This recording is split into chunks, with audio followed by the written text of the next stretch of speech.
5, 4, 3, 2, 1, 0. All engine running. Liftoff. We have a liftoff.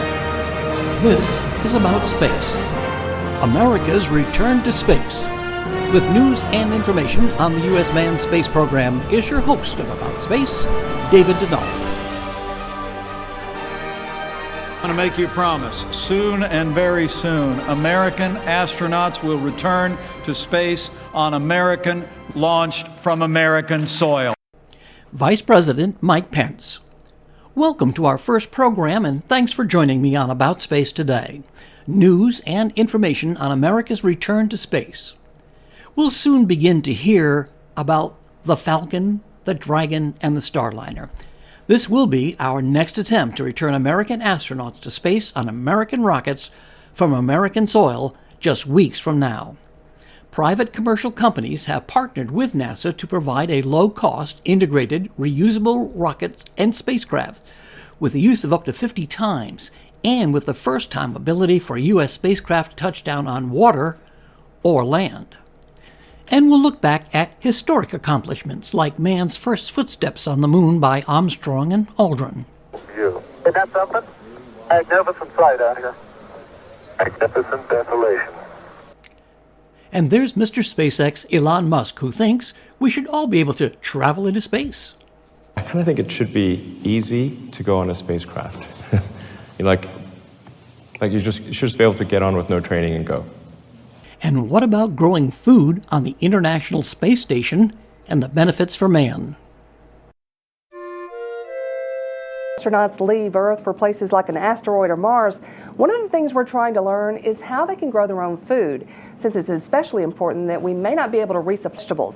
That's where a facility called Veggie comes in. And Veggie is already proven that you can grow lettuce in space. And now the question is it safe to eat? More of what About Space Today has for you next. Welcome back to About Space Today. One of America's most ambitious projects is landing on the asteroid Bennu in December. There are many important reasons for studying asteroids like the target of OSIRIS-REx asteroid Bennu. First and foremost, for me especially, they're geologic remnants from the dawn of our solar system. They're literally the first material that formed around our star, and they represent the building blocks of planets, and we hope, in the case of Bennu, of life, and the reason that Earth may be a habitable planet in the form of delivering water and other important volatile material. And sometimes we'll just have fun. Just how far can you hit a 6-iron? The next question is for Al. You became the first lunar golfer with your little 6-iron. How many golf balls did you hit? How far did they go? And did you make the green? Well, I missed the first one. The second one went perhaps a couple hundred yards, and the third one perhaps about 400 yards, which is not bad for a 6-iron. Let me add, there wasn't any green in sight. There are no green rocks. There are no green rocks. The first lunar golfer, Alan Shepard. These are a few of the topics we hope that you'll be interested in on About Space Today.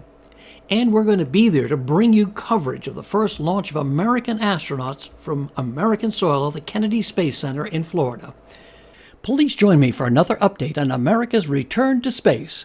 For launch dates and more, see us on Facebook. I'm David Denault, and this has been About Space Today.